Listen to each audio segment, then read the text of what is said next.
Maharashtra budget 2026 कोणाला काय मिळालं?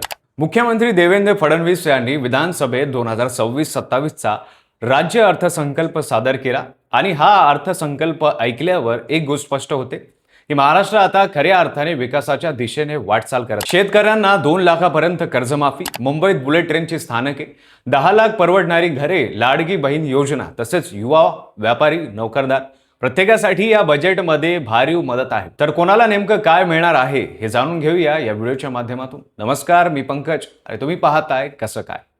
तर सुरुवात करूया महाराष्ट्राच्या अन्नदात्यापासून, कारण या बजेटमध्ये शेतकऱ्यांसाठी सर्वात मोठ्या आणि सर्वात महत्त्वाच्या घोषणा करण्यात आल्या आहेत. मुख्यमंत्री पुण्यश्लोक अहिल्यादेवी होळकर शेतकरी कर्जमाफी योजना जाहीर केली.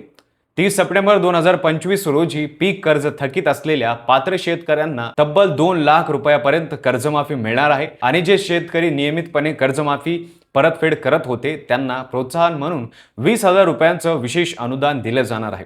जून ते ऑक्टोबर 2025 या काळात शेतकऱ्यांना 15,492 कोटी रुपये थेट वितरित करण्यात आले. मुख्यमंत्री बळीराजा मोफत वीज योजना यंदाही सुरूच राहणार असून त्यासाठी 20,000 कोटींची तरतूद करण्यात आली आहे. मागेल त्याला सौर कृषी पंप योजनेत आतापर्यंत 6,63,000 पेक्षा जास्त सौर कृषी पंप शेतकऱ्यांना देण्यात आले आणि या अंमलबजावणीत महाराष्ट्र देशात नंबर 1 आहे. आता शेतकरी आर्टिफिशियल इंटेलिजन्स वापर होणार असून 4 कृषी विद्यापीठांमध्ये एआय इनोव्हेशन आणि इन्क्युबेटर सेंटर सुरू होणार आहेत. मुख्यमंत्री मत्स्य संपदा योजनेतून दरवर्षी 1280 कोटी रुपये देणार असून 20,000हून अधिक मासेमारांना याचा लाभ होणार. थोडक्यात या बजेटने शेतकऱ्यांना केवळ आर्थिक मदत नाही तर भविष्यातील स्मार्ट शेतीचा आधार दिला आहे. आता बोलूया पायाभूत सुविधाबद्दल. मुंबई अहमदाबाद बुलेट ट्रेन प्रकल्प, 3 स्थानक, मेट्रो लाईन 11, मुंबई विमानतळ ते नवी मुंबई विमानतळ मेट्रो 8 साठी मोठी तरतूद करण्यात आली आहे. तसेच संपूर्ण महाराष्ट्राचं मेट्रो नेटवर्क 1200 किलोमीटरवर नेण्याचं उद्दिष्ट आहे. पुण्यामध्ये पुणे मेट्रोचा टप्पा 2, येरवडा ते कात्रज युवा मार्ग, पुणे ते शिरूर 53 किलोमीटरचा उन्मत मार्ग, कल्याण ते लातूर ग्रीनफील्ड द्रुतगती महामार्ग जाहीर झाला. सागरी सेतूबद्दल बोलायचं ते उत्तन ते विरार सागरी सेतूसाठी 58,754 कोटी. हा सेतू मुंबईला वाढवण बंदराशी जोडणार आणि वाढवण बंदरामुळे 12 लाखहून अधिक रोजगार निर्माण होणार आहे. ग्रामीण भागातील 1000 पेक्षा जास्त लोकसंख्येचा गावांना कॉन्क्रीट रस्त्यांनी जोडण्यासाठी 4,500 कोटींचा कार्यक्रम जाहीर झालाय. मुख्यमंत्री ग्राम सडक योजना टप्पा 3 मध्ये 23,000 किलोमीटरच्या रस्त्यांची कामे होणार आहेत. आता बोलूया महिला, युवा आणि सामान्य नागरिक यांना काय मिळणार. तर महिलांसाठी मुख्यमंत्री माझी लाडकी बहीण योजना सुरूच राहणार असून राज्यात आतापर्यंत 27 लाख लखपती दिदी तयार झाले आहेत आणि यावर्षी आणखी 25 लाख महिलांना लखपती करण्याचं उद्दिष्ट आहे. 13 जिल्ह्यात महिला बचत गटांच्या उत्पादनासाठी उमेद मॉल उभारणार. एकल महिला धोरण येणार. सर्व जिल्ह्यात एकल महिलांचं संरक्षण सुरू आहे.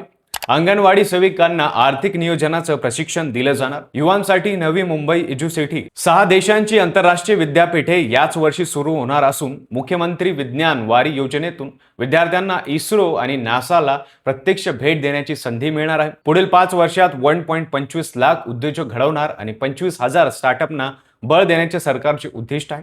घरांसाठी मुंबई महानगरात 20 लाख झोपड्यांचा पुनर्विकास होणार असून 10 लाख परवडणारी घरे बांधण्यात जाणार आहेत.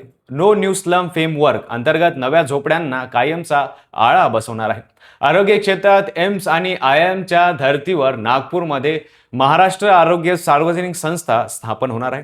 कर्करोग, मधुमेह, हृदय विकासासाठी ग्रामीण भागात 4,500 कोटींची प्रगती योजना आशाबाई विकास बँकेच्या मदतीने राबवली जाणार. महात्मा फुले जनारोग्य योजनेत उपचारांची संख्या 1356 वरून 2399 वर नेण्यात आली आणि रुग्णालयाची संख्या 1792 वरून थेट 4537 वर नेण्यात आली आहे. वारसा स्थळे जपण्यासाठी छत्रपती शिवाजी महाराजांच्या UNESCO यादीतील 12 किल्ल्याच्या संवर्धनासाठी विशेष उपयोजना राबवण्यात येणार आहेत. वासोटा किल्ल्यावर रोपवे प्रकल्प 2026-27 हे वर्ष सामाजिक समता आणि समरस वर्ष म्हणून साजरे होणार आहे. महात्मा फुले, संत गाडगे बाबा आणि डॉक्टर बाबासाहेब आंबेडकर यांना समर्पित. नाशिक त्र्यंबकच्या कुंभमेळ्यासाठीही भरीव तरतूद देण्यात आली आहे. तसे हरित महाराष्ट्रासाठी राज्यात 300 कोटी वृक्ष लागवड मोहीम राबवण्यात येणार आहे. उद्योग क्षेत्रात 18 मोठे औद्योगिक केंद्र उभारणार असून प्रत्येक जिल्ह्यात MSME केंद्र यातून 50 लाख रोजगार निर्मित करण्यात येणार आहे. गडचिरोली स्टील हब मध्ये 2.61 लाख कोटींची गुंतवणूक आणि 70,000 रोजगार. रत्न आणि आभूषण धोरणातून 1 लाख कोटींची गुंतवणूक आणि 5 लाख रोजगार तयार करण्यात येणार आहेत.